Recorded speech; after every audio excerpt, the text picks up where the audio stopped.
309 سال تک سونے والے اصحاب کہف کا ناقابل یقین واقعہ آپ کی خدمت میں پیش کر رہے ہیں۔ یہ وہ داستان ہے جو صدیوں کی خاموشی چیرتی ہوئی آج بھی ایمان کی روشنی دلوں میں اترتی ہے۔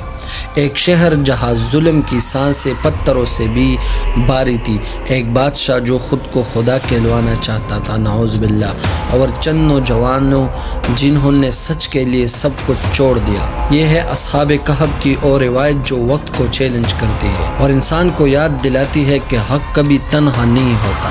دقیانوس اپنے دربار میں کھڑے ہو کر خود کو نعوذ باللہ الہ کہہ کر پکارتا تھا۔ اس کی آواز کی گونج لوگوں کے دلوں پر ایسے گرتی جیسے پتھر کسی شیشے پر ٹوٹ کر بکھر جائے۔ اس کا ہر حکم خوف کی لہر بن کر پورے شہر میں دوڑ جاتا۔ لوگ اس کے سائے سے بھی ڈرتے تھے۔ اس کے دربار میں خاموشی بھی چیخوں جیسی محسوس ہوتی تھی۔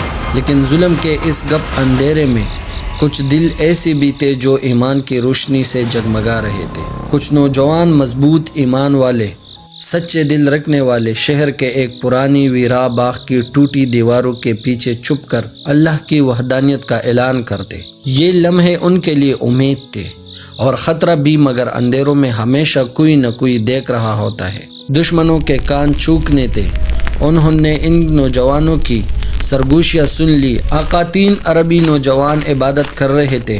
ہم نے انہیں پرچے سے پڑھتے دیکھا، انہیں پکڑو، زندہ یا مردہ میرے پاس لاؤ۔ جب دقیانوس کو پتہ چلا کہ کچھ نوجوان اس کی جھوٹی خدائی کو چیلنج کر رہے ہیں تو اس کا غصہ بھڑکتی آگ کی طرح ہوا کی لہر میں پھیل گیا۔ دربار لرز اٹھا۔ سپاہیوں کو حکم دیا گیا کہ انہیں ہر صورت گرفتار کیا جائے ورنہ ان کے پورے خاندان مٹا دیے جائیں۔ دقیانوس کا حکم ہے کہ نوجوانوں کو ہر حال میں پکڑو، زندہ یا مردہ۔ یہ خبر جب ان نوجوانوں تک پہنچی تو ان کے قدموں کے نیچے کی زمین ہل گئی، مگر خوف کے باوجود ان کا ایمان مضبوط رہا۔ اپنے ایمان کو مضبوط رکھنا، چاہے سب کچھ ختم ہو جائے۔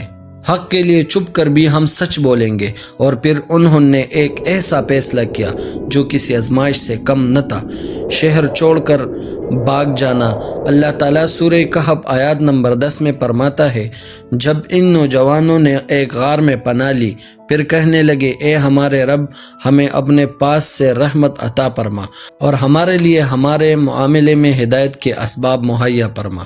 یہ دعا اس حقیقت کو ظاہر کرتی ہے کہ مایوسی کے اندھیروں میں بھی اللہ کی رحمت مومن کا سب سے بڑا سہارا بنتی ہے۔ اور اصحاب کہف کا عمل ہمیں سکھاتا ہے کہ سچا بھروسہ وہی ہے جو انسان کو اللہ کے فیصلوں پر مکمل اعتماد کے ساتھ جھکنے پر مجبور کر دے۔ وہ خاموش گلیوں سے گزرے، ٹوٹی چھتوں کے نیچے جھکے، دشمنوں کے پہرے سے بچتے ہوئے شہر سے باہر نکل آئے۔ مجھے یقین ہے کہ ہمارا اللہ ہماری مدد ضرور کرے گا۔ بے شک پچھلی بار جب وہ اس شہر سے نکلے تھے وہ آزاد تھے، اس بار وہ ایمان کی حفاظت کے لیے نکلے تھے۔ راستے میں ایک وفادار کتا قطمیر ان کے ساتھ ہو۔ وہ انہیں پہچانتا نہیں تھا، لیکن شاید دلوں کی سچائی کو جانور بھی پہچان لیتے۔ قطمیر ان کے قدموں کے ساتھ قدم ملاتا رہا جیسے وہ بھی ان کے مشن کا حصہ ہو۔ لمبا سفر، سخت پتھریلے راستے، بھوک، تکن، مگر دلوں میں ایک ہی امید تھی، اللہ کی پناہ۔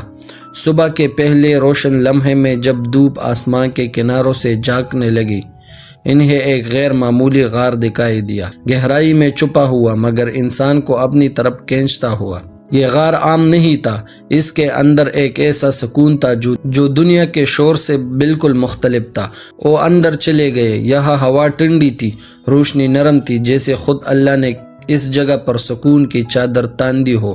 وہاں بیٹھ کر انہوں نے اللہ کے حضور دعا کی، پروردگار ہمیں اپنے رحمت سے نواز اور ہمیں وہ راستہ دکھا جو تیرے قرب کی طرف جاتا ہے۔ پھر ایک ایسا معجزہ ہوا جس نے وقت کے معنی بدل دیے۔ اللہ نے ان پر نیند کا پردہ ڈال دیا، ایسے نیند جو عام انسانوں کو نہیں ملتی، ایسے نیند جس میں وقت رک جاتا ہے، زمانہ بدل جاتا ہے، مگر اللہ کی حفاظت قائم رہتی ہے۔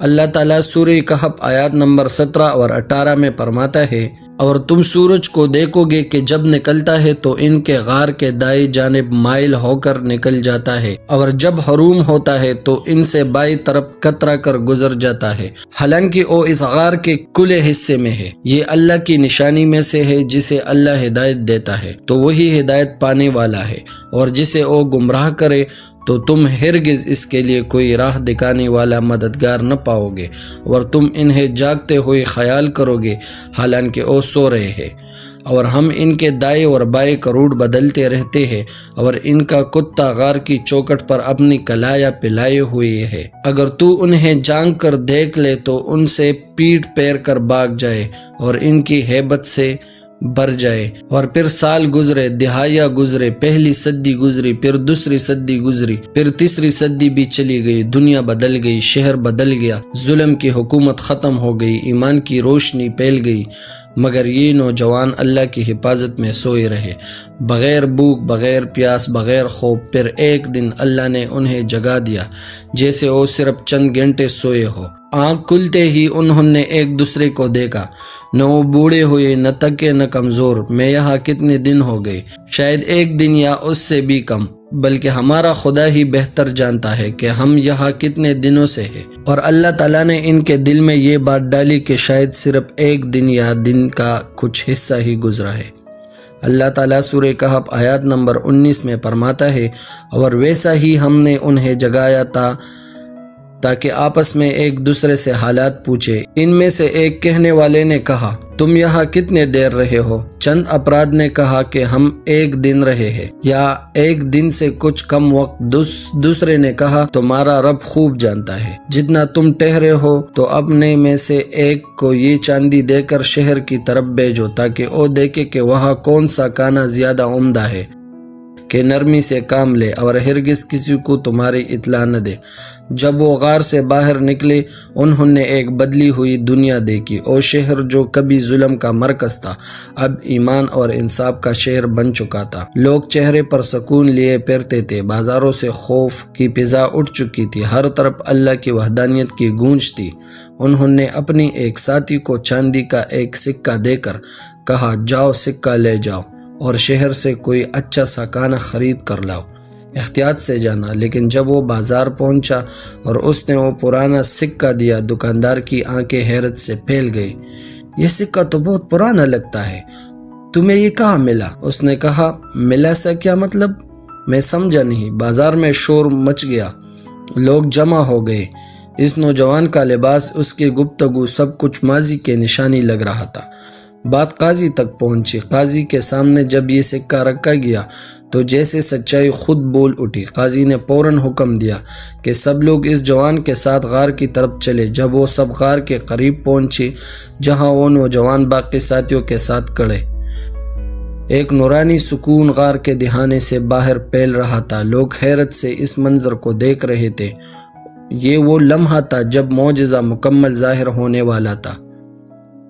ان نوجوانوں نے قاضی اور لوگوں کی بات سن کر احساس کیا کہ انہیں زندہ رکھ کر اللہ نے اپنے قدرت کا نشان دنیا کو دکھایا ہے۔